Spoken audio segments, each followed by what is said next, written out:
Welcome into Sideline Signal. I'm Andrew, as always, joined by Tyler. We are finally into the postseason of the college football season. We have a lot of crazy moving pieces. So, in this episode, we're going to go over a little general discussion about the transfer portal and what's kind of happened so far in the early days of it being open, as well as giving you our predictions for the first round of the college football playoffs. Tyler, I know you're excited to get into the portal, so I'll let you kind of have the stage and set the tone for the discussion. Yeah, so the transfer portal is out of control, in my opinion. It is absolutely insane. And I just want to hit you guys with some facts before we go into discussing it. So, this is the first opening of the transfer portal. There are two. The second one is in the spring, but it goes from December 9th and it closes on December 28th. Now, that's important for something I'm going to preface in like 30 seconds, but there was a total throughout the season to now 11,000 players in the transfer portal at the Division One level, or FCS trying to get to the FBS level, which is just absolutely ridiculous to think about. And then we get to the Bo Prabula situation here. He is the backup quarterback at Penn State. Drew Aller announces he's coming back. So Prabula knows that he would have to wait at least another year to get a start, and he's faced with the hard decision of missing out on a starting job somewhere else, but staying with his team during the playoff, or leaving the program and missing out and not being able to be around the guys that were on that Penn State team. And he decided the latter. He entered the transfer portal, and James Franklin had a press conference earlier this week and was very upset about it. He said that Prabula did not want to leave, and he wanted to be with his teammates, and that it was really just a business decision for him trying to find a starting spot. He just had to leave. So it's kind of forcing the hands of some players. Obviously, most players are trying to get the most money out of it. And then the other one, the little tidbit I wanted to kind of get in there before I pass it over to Andrew, is that Seth Hennigan from Memphis is the only quarterback in FBS to start and play at the same school for all 4 years. Now, it was unheard of to transfer more than once 5 years ago. But now, if you don't transfer three times, it's ridiculous. Like, I feel like every single player that is a top pick has transferred at least once, most of the time twice.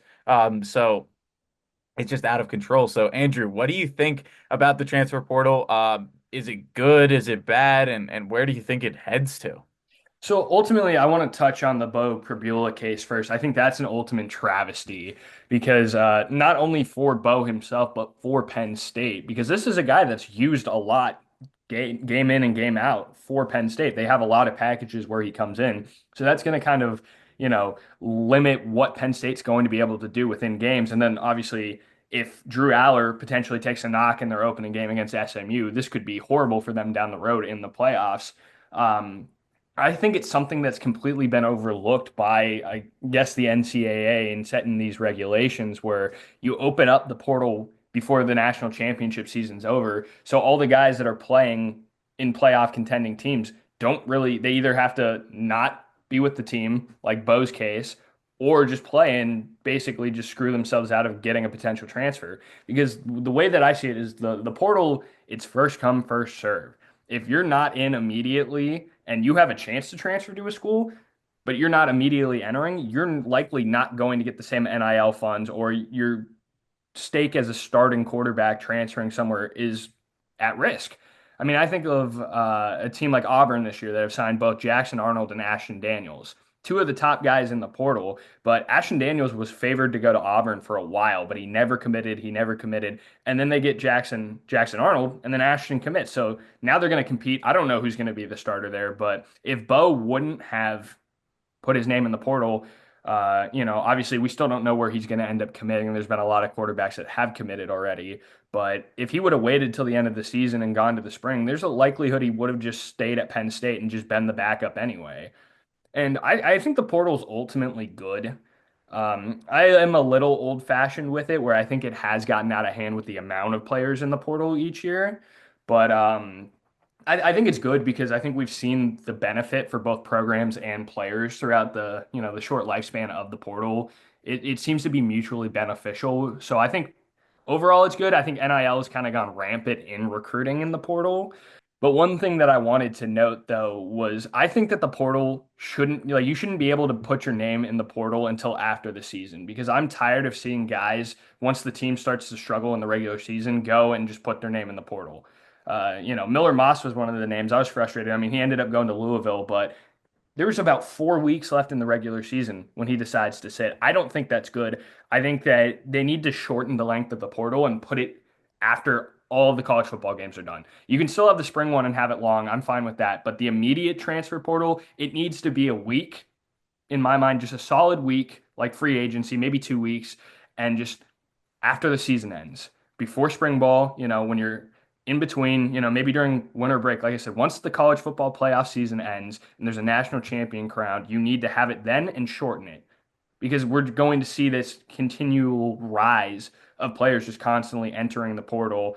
And I still stand by it. We could get to a point where guys will just sit halfway through the season and either just enter the portal. I'm not getting enough play time, or this team's not going to win a national championship. I don't have faith in the future of it. I'm going to hit the portal now, not play, or even draft candidates just start sitting. Okay, my team isn't doing well enough. We're not going to make the playoff. I'm just going to sit, forego the rest of the year, and get ready for the draft. And so I think there needs to be better guidelines from the NCAA. I think it's out of hand, and my heart breaks for Bo Pribula because Penn State could make a run this year. They have a pretty solid path. They're playing good football. So, like I said, I know James Franklin spoke that saying that he wanted a commissioner for college football to kind of oversee it, and I honestly agree with him. I think it could be beneficial for kind of the complexities within that. It seems like the NCAA has drastically overlooked.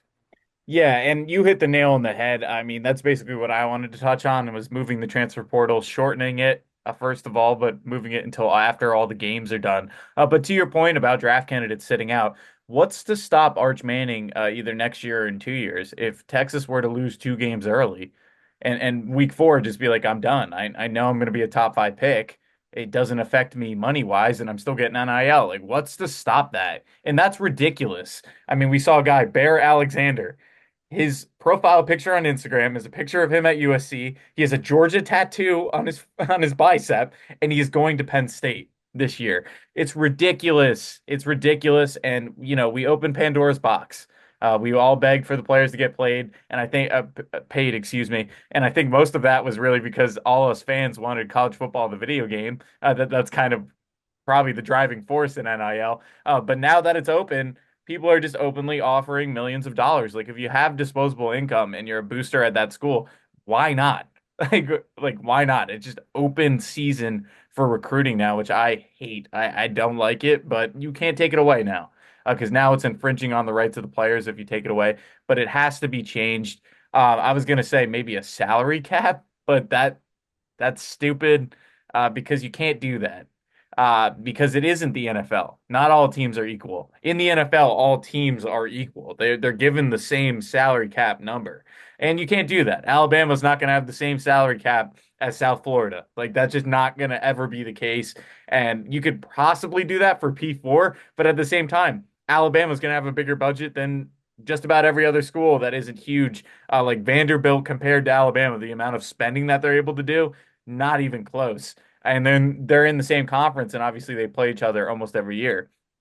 So there's no right answer, but I do think the commissioner route is a good idea. I just think, I'm not the guy that's in that room that understands what legislation needs to look like to calm this down, but it needs to be calmed down because this is ridiculous. It's about the love of the game. Like, I get it, you're getting all this money, but it's about the love of the game. And it's kind of disgraceful how little loyalty people have. Like, we talk about rivalry games, like Bedlam goes away last year, and people were very upset about that. I don't think the players gave a damn. They don't care. Why would they care? Half of them are going to be on different teams in the coming years. So I think it's kind of silly.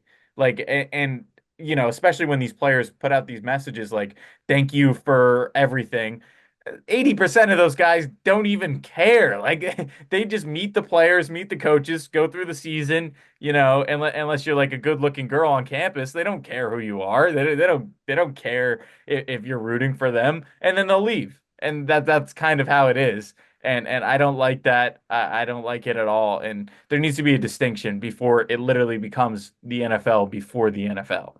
Yeah, I agree. And I think this is just the ultimate failure from the NCAA rushing into the legislation for NIL. Because, like I said, I was always a guy who I wanted the players to get paid. I thought the compensation for their name, image, and likeness was a good thing. But I knew if they didn't immediately have a plan for it, boosters and programs like that, or any kind of organization that's connected to a school, was going to take advantage of that and it was going to become pay to play. Ultimately, that's the path we're on now. It's unfortunate. I think, I mean, it's hypocritical for me to complain about it because, the program I support is also a big, user of NIL and massive, That's true. they Yeah. benefit off of the portal immensely. So it's a little hypocritical, but I think overall it's gotten to the point, like I said, you see Kenny Dillingham in his postseason conferences basically begging boosters, hey, let's get these guys paid. You want players like this to come in, we got to pay them. So you got to help us out. Like if you like Arizona State football and want them to be good,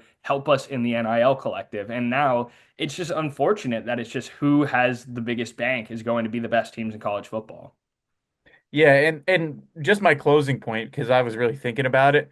The reason why NIL is like this is because the NCAA couldn't dare, the schools couldn't dare give up some money.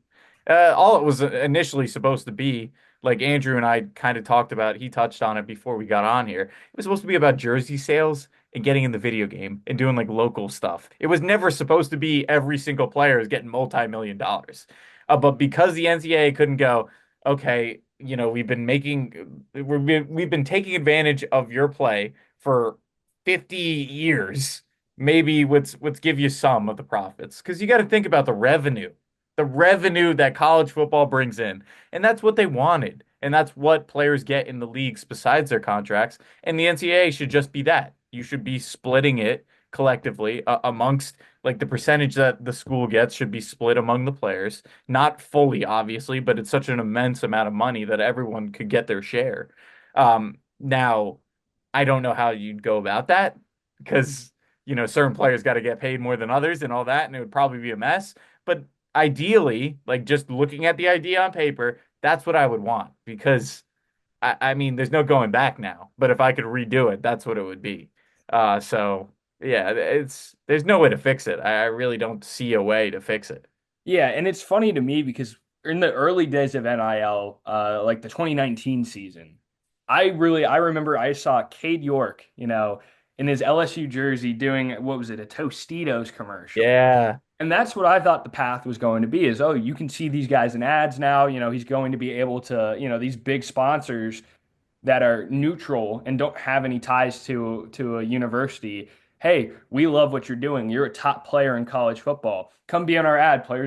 People are gonna recognize you. You're gonna be beneficial to our, our brand. We're gonna compensate you for it. I thought that was the path we're going. We don't even see these NIL like bundles anymore. That's what it used to be. Is it used to just be that you can make money off advertising yourself and branding yourself.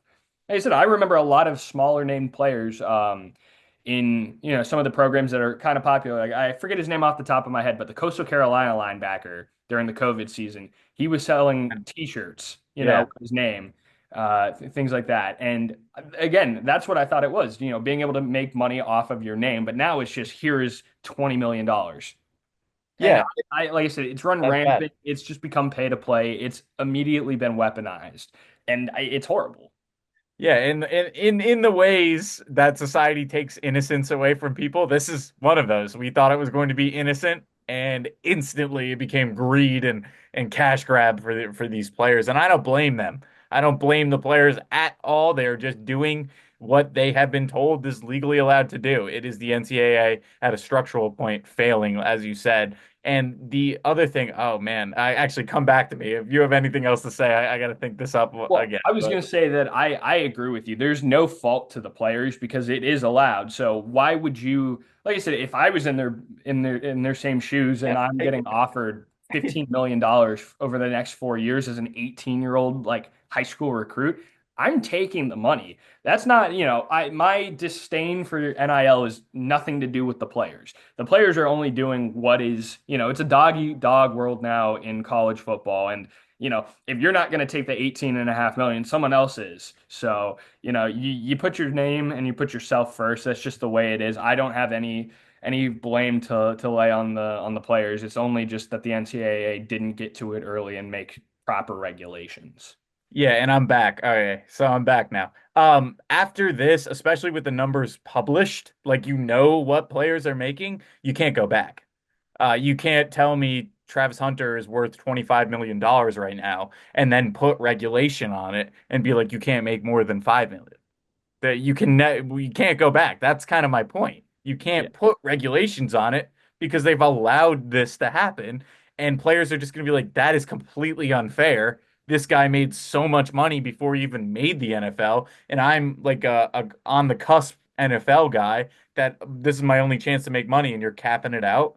So that I don't know. There's just no right answer in my mind. So we'll see what happens in the coming seasons, but it's a mess right now. Don't think of this as like a player liberation. It's definitely a mess.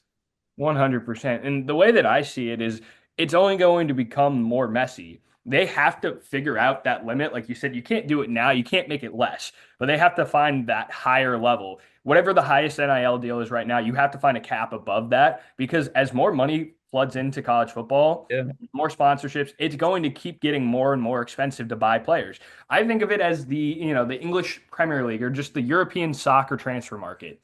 10 to 15 years ago, the amount of money for a top playing player was probably 150 million on a contract. That's chump change now. Certain clubs are spending 100 million on youth players. 18-year-olds, 19-year-olds coming in. I remember was it 2 seasons ago, maybe a season ago, Mbappe. I know we're going into a soccer talk, but I'm sorry, but Kylian Mbappe, he was out of a contract at PSG out in France, and the Saudi Pro League offered him $1 billion for 2 years. And granted, that one's a bit of an extreme, but you'll see players who are making like $5 million or $500 million over 6 years on a contract. And I mean, it's the same with baseball. We're getting these absurd contracts with this absurd amount of money, but that's the path that NIL is on. It's because it's going to be what is the limit? Because one player is going to get this much as a recruit, and then okay, well, we can top that by a few million. They're getting offered 18. We could throw in 25. Yeah. They just put 25 in. Okay, we can give them 30, and so on and so forth. And then the cost of a top recruit coming out of high school is 100 million in NIL in a decade. And the other thing is like DJU was one of those guys. So they're bankrolling these kids and it could still turn out to be a dud. Like there was no point in DJ Uwangalele's career where I'd be like, oh, he's worth $25 million. But that's what he would have gotten Yeah. on the path we're going. So Yeah, it's ridiculous. it is ridiculous. But let's look to the positive note, guys. We're making history this weekend. The 12-team playoff, the first round matchups are here. We're going to give you our game picks. Going into this, I thought it was going to be a lot more clear cut, but now it's a bit murky for me and Andrew. So we're going to start off with our Friday night showdown, the Indiana rivalry, where number 10 Indiana heads to South Bend to play number 7 Notre Dame at 8 p.m. Eastern time. There's been teasing of a Notre Dame all black uniform, which I think would be pretty dope. But we'll see. Andrew, who you got? I don't know, man. I'm taking Notre Dame, but this is a close game to me. And I mean, it's hard because Indiana has been this team the whole season where nobody really knows how good they are. Obviously, they went 11-1 in the regular season. They lost to Ohio State at the shoe. But that's the thing is Ohio State was the best team they played all season and they didn't look great. They didn't look amazing. They had a couple of drives where they showed some flash, but Notre Dame is not a bad team by any means. You can make an argument with Notre Dame. Okay, outside of the service academies, their only tough game really was that week 1 win over A&M. So both teams kind of it's what can we expect out of them, and this is a matchup we almost never see. I think the biggest key for Indiana, if they want to win this game, they have to keep Riley Leonard in the pocket. Riley Leonard's only thrown for 2,000 passing yards this season, but on the ground, he's rushed for 721 rushing yards and 14 touchdowns. His legs are a key reason to why Notre Dame is so successful on offense, and Marcus Freeman knows that. But, Indiana's run defense is pretty solid. So if they find a way to keep him as a pocket passer, they have a chance. And then obviously it falls on Curtis Rourke to have a good game. But ultimately at home, South Bend, Indiana, it's going to be a night game. Marcus Freeman's going to have the team ready. Like I said, I think it's a really close game. I think it's going to be closer than a lot of people think, but I think Notre Dame will just edge it out and get the win. Yeah, I'm thinking similarly to you. My key for the game is actually going to be Notre Dame's playmakers, and I got three guys I want to point out right now. We got Mitchell Evans at tight end, we got Jaden Greathouse out wide, and then Jordan Faison as well out wide.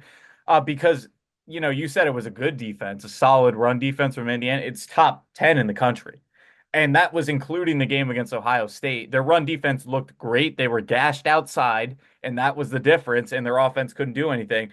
But the difference for Notre Dame is that they don't have playmakers. They really don't. As you said, Riley Leonard, some porous passing stats, but it's not because Riley Leonard stinks or anything. It's because his wide receivers can't get open. They are top 10 in the country in drops. Like that is something that has been a problem, and Indiana can capitalize on that because Indiana and Clemson kind of lucked out with the draw here. Indiana's used to the cold weather, and Clemson doesn't have any cold weather. So you can't sit there and be like, oh, Notre Dame's going to have the advantage because it's going to be super cold. Indiana plays in that weather for half of the season. So it's an even playing field and that aspect of it. But if Notre Dame can't run the ball, Indiana's got to score like 13 points to win the game. Like, I really don't trust Notre Dame's passing offense that much. That being said, I do think Jeremiah Love has a great game and they figure it out and they just beat Indiana because I think I agree with you. Marcus Freeman gets his guys ready. This game is going to be a classic, and I would love to see this game every year if both Indiana and Notre Dame stay at the top of the game. But I'm going to go with the Fighting Irish. I don't think they cover, but I think that they win this game and they move on to face Georgia. It's going to be a dogfight, and I'm really excited about this game specifically. Yeah. Signetti also noted Curtis Rourke is a Canadian quarterback, so he's fired up about the cold. It's going to be a fun one. I'm excited to watch it. I know all of the college football fans out there are. First game officially in the 12-team playoff. But moving on to our early kickoff of the Saturday slate of the first round. SMU are going to Happy Valley to take on Penn State. I believe it's a noon kickoff game. I'll let you start. Do you see this going any other way than what's expected? I don't. I don't. I see it going the way that it has been scripted, in which Penn State out physicals SMU, and there's not really much SMU can do about it. But I don't want to be negative because I've been rooting for SMU all year. So I'm going to give you a key to the game that could let SMU right through the back door of this game and make it a game.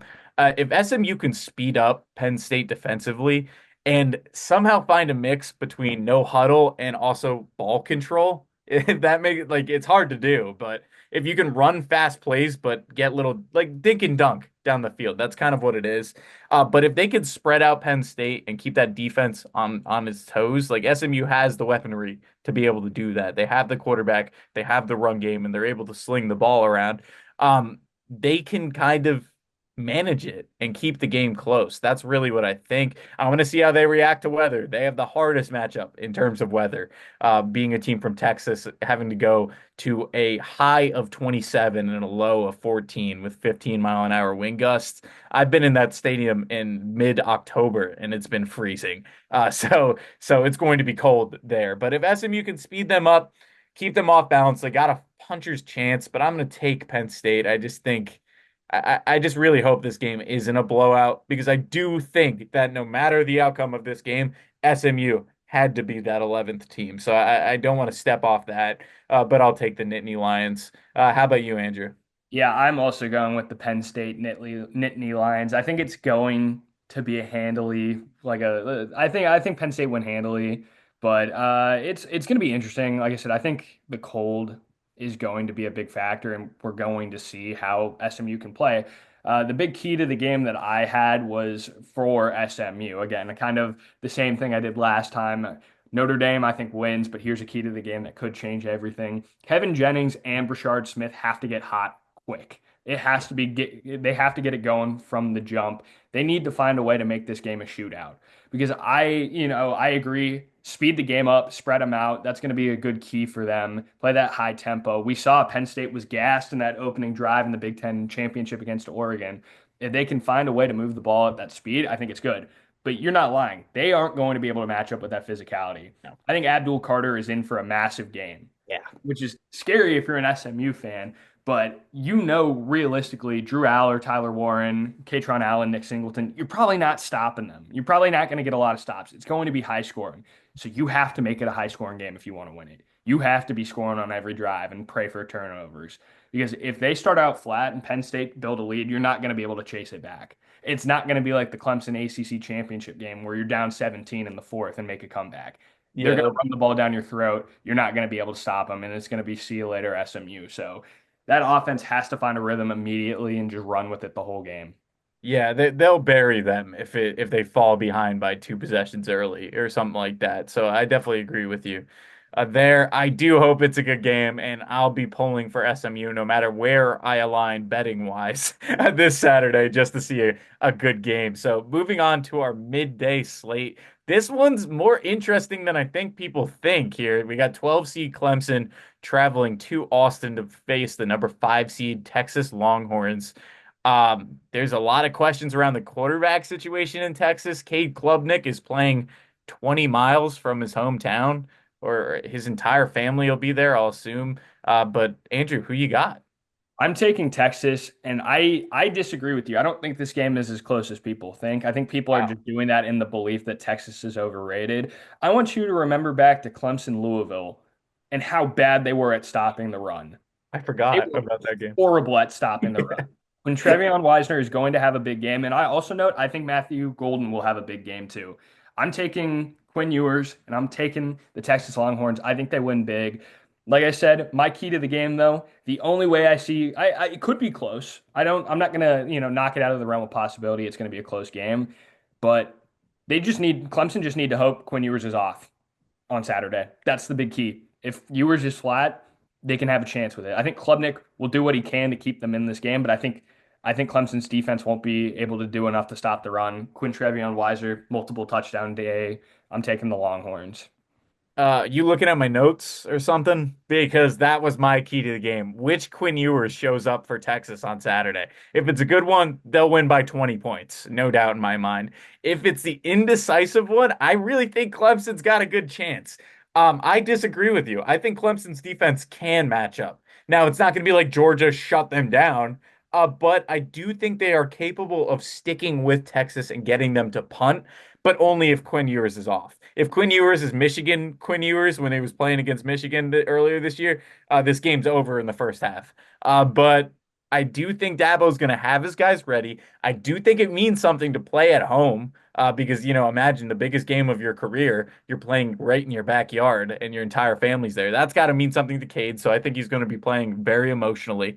Um, I'm just very cautious because I am one of those people that almost feels like Arch should be starting this game, simply because we can't sit here and say that Quinn Ewers is beating a good team. They beat Texas A&M, but I would argue that he played not great in that game. Um, and they lost to Georgia twice. So what is sitting here telling me that Quinn Ewers is going to show up? Well, what gives me the confidence in that? And I don't. And obviously, I'm not at the practices, but I expect him to have a short leash. So I'm going to take Texas anyway because I think that if he does play like crap, Arch comes in and then they win the game anyway. But I think it is closer. So I disagree with you in that fact. If Quinn Ewers is off, Clemson covers. But if they don't, Texas wins by 21 points. So that's kind of where I'm going with there. Yeah, And I do think it has that big of a like impact on the game. yeah, I think it's going to be interesting. It's funny. I'm glad you brought it up because I was going to ask you if you thought that we could see an Arch Manning appearance at some point in the game. I think there's a small chance. I think if they go more of a running set, they might have some appearances from Arch. But yeah, it really just depends on which Quinn Ewers shows up. It's going to be interesting. Like I said, I think it's a lot more set in stone than a lot of people do. I think Texas will win, but we'll now transition to the night game and our final game of this episode. Probably the most competitive one of the four first round games. Tennessee is traveling to the Shoe to take on Ohio State. Obviously, Ohio State haven't played in a while. I mean, neither of Tennessee, but Ohio State is still mulling after that loss at home in the game to Michigan. Going to be interesting. It's a night game. It's going to be cold, obviously. I've heard some talk on social media that Tennessee might travel well. I know you're going to bring that up, but who you got in this game? Who do you think takes on the number one seed Oregon in the next round? So I'm gonna go with Tennessee, folks. And Andrew said it. We got to remember this isn't a normal home game.